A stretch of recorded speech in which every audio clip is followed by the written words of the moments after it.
Amanhã vai discutir um caso delicado.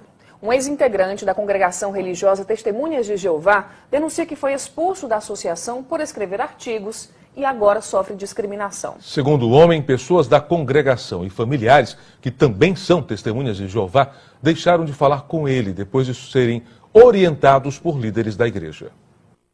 Ler a Bíblia e fazer orações são atos praticados diariamente por Sebastião Oliveira. Até 2008, o funcionário público era Testemunha de Jeová, congregação a qual foi associado por 10 anos.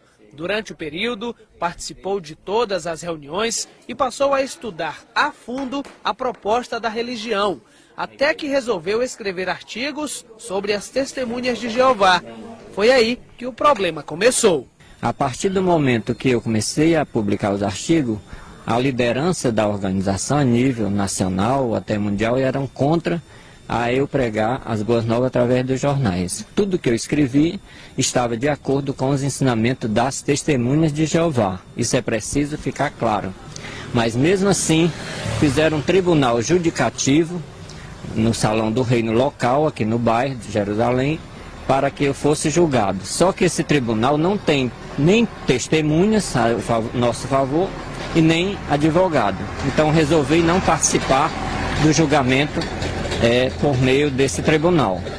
Então a coisa caminhou e eu fui desassociado. Para as Testemunhas de Jeová, a desassociação equivale à excomunhão católica.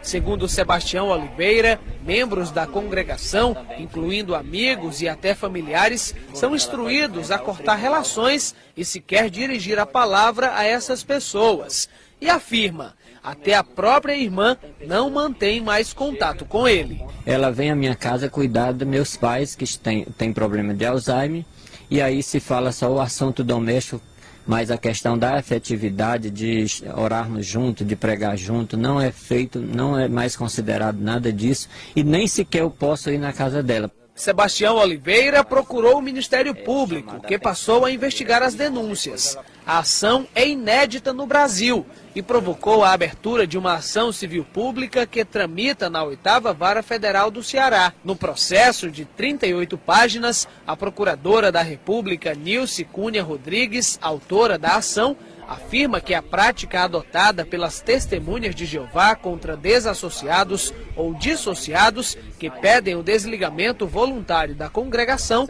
afronta princípios constitucionais, como a dignidade humana, a proteção à família, além das liberdades de associação e crença. Dona Maria Nery, vizinha de Sebastião, foi testemunha no processo e afirma que não concorda com a maneira de como a congregação trata ex-membros. Não existe religião que possa proibir a outra pessoa de falar com as pessoas.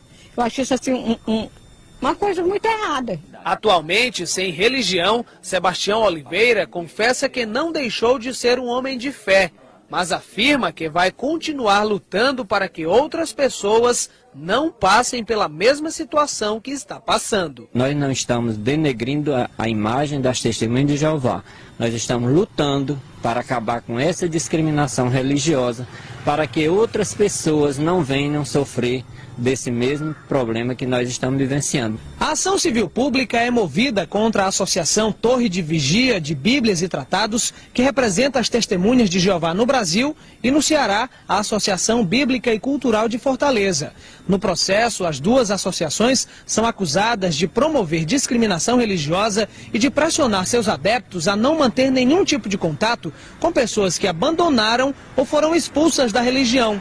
Procuradas pela nossa equipe de reportagem, as associações informaram através de advogado que não vão se pronunciar sobre o caso, já que ainda não foram notificadas pela Justiça. Olha, para falar sobre esse assunto tão delicado, a gente recebe aqui no estúdio a Procuradora Regional dos Direitos do Cidadão e autora da ação, Nilce Cunha Rodrigues. Bom dia. Bom dia. Seja bem-vindo ao Diário da Manhã. Obrigada. Uma ação inédita no Brasil, como é que anda? Essa ação é inédita, realmente. Nós recebemos a representação desse senhor, o senhor Sebastião, lá na Procuradoria, e fomos estudar o caso, investigar profundamente, porque é complexo. A questão de religião é muito complexa.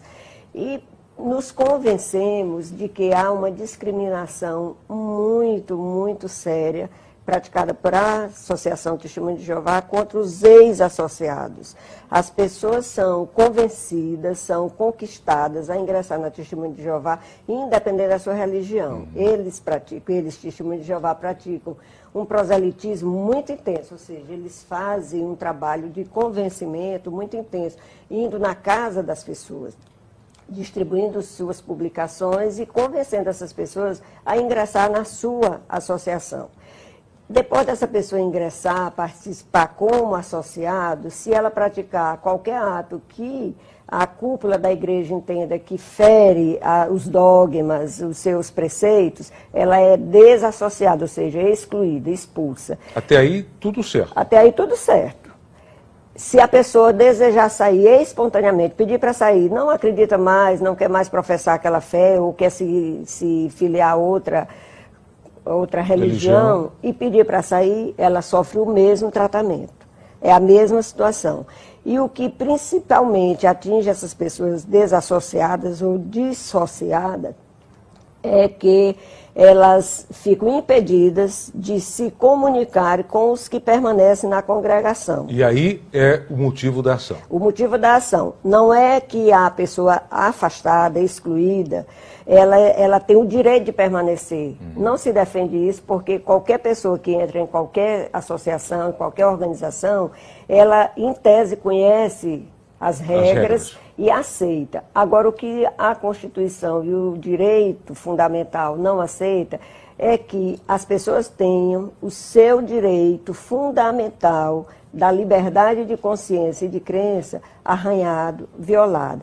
E na medida que a pessoa sai da associação Testemunha de Jeová, elas ficam impedidas de se relacionarem com os que permanecem, mesmo que sejam familiares. Se um casal, o marido saiu, era Testemunha de Jeová e saiu, e a mulher permanece, a mulher é incentivada a se relacionar o mínimo possível, a falar o mínimo possível com o marido. A quando for estudar a Bíblia, não permitir que ele participe. Se for filho, é a mesma coisa. Então, família que mora na mesma casa, eles orientam que se relacione o mínimo possível. Só se não puder deixar de se relacionar. Então, estritamente o necessário. Então, isso gera uma desagregação e é uma forma de pressão a que a pessoa não saia da religião. Se essa pessoa que saiu, que foi expulsa ou pediu para sair, disser que se arrependeu e quiser voltar para a associação, eles aceitam com restrições, tirando privilégios, não assumem mais nenhuma função relevante dentro da organização, mas aceitam, porque eles dizem que é a forma de excluir, de hostilizar, de ignorar aquela pessoa, é uma forma de mostrar que ele errou, que aquela pessoa errou e que deve voltar para Jeová, ou seja, para a organização Testemunha de Jeová. Apesar de ser um caso, uma ação inédita, outros casos semelhantes ao do Sebastião já devem ter acontecido. Então, a senhora acredita que outras ações vão surgir a partir dessa manifestação do funcionário público? Olha, eu não sei se outras ações vão surgir, mas que em inúmeros casos, a história registra inúmeros casos. Um dos estudos que eu fiz surgiu, tem duas pessoas que foram ancião. Ancião é o cargo máximo dentro da organização que existe espalhado no mundo inteiro e que a cúpula chama Corpo Governante, que é sediado em Nova York, no bairro do Brooklyn. E essas pessoas foram anciãos aqui em Fortaleza e foram desassociados, foram expulsos porque estavam lendo um livro de um ex-testemunha de Jeová que foi da cúpula em Nova York e foi também expulso porque estava almoçando com uma pessoa que tinha sido expulsa. Procuradora, de forma prática, a ação. A partir do caso ganhe na justiça, o que pode acontecer nesse caso específico? O que nós pedimos na ação é o elementar, é que a organização Testemunha de Jeová deixe de pressionar, deixe de praticar essa atuação constrangedora, de pressionar, de exigir que o associado, para permanecer participando dessa associação, deixe de se relacionar com seus parentes, com seus amigos que saíram. Mas nesse caso, como a senhora bem relatou, a organização ela é internacional, é norte-americana, tem sede nos Estados Unidos. Pode, então, ter uma interferência no direito internacional, ou seja, uma ação do governo brasileiro junto ao governo norte-americano? Não, absolutamente. A ação, a gente pede o efeito nacional. Certo. É no Brasil. Muito embora a orientação da congregação seja... Venha de lá. Certo. Agora, ela aqui, essa orientação, ela é replicada aqui. Certo. Ela é incentivada aqui, ela é praticada aqui. E o que nós pedimos na ação é que as pessoas devem ter o direito fundamental assegurado, garantido pela Justiça, como a Constituição garante, de poder entrar e sair livremente. Se você pode entrar livremente, você tem que poder sair. E livremente você tem que entender que é você sair sem nenhuma censura, sem nenhuma punição. E você se vê privado do contato com seu filho, com a sua mulher, com seus irmãos, com seus amigos construídos, essas amizades construídas, que pessoas passam 20, 30, 40 anos lá dentro, por alguma razão, achar que está sendo apóstata, quer praticar outra religião ou deixar de acreditar nos dogmas, ela é expulsa e ela fica alijada, ela perde toda a referência social porque ela não tem mais ambiente, o ambiente dela se restringiu ali. Que é a própria identidade social da pessoa, né? É verdade. Procuradora. Procuradora, obrigada pela participação aqui no Diário da Manhã. Ótimo dia para a senhora. Obrigada a você. Um bom dia para a senhora. Vamos acompanhar esse caso com mais detalhes. No próximo bloco do dia.